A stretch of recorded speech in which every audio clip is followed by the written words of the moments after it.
Ayon sa Pag-asa, easterlies o mainit na hangin na nagmumula sa dagat Pasipiko ang nakakaapekto sa ating bansa.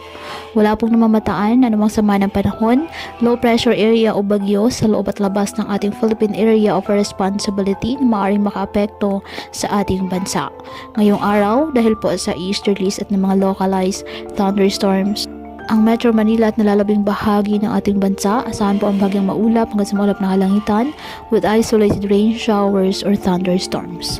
Kaya patuloy pa rin po natin na pinag-iingat ang ating mga kababayan sa banta pa rin po ng mga pagbaha at pagkuko ng lupa, lalo na kapag may malalakas na ulan.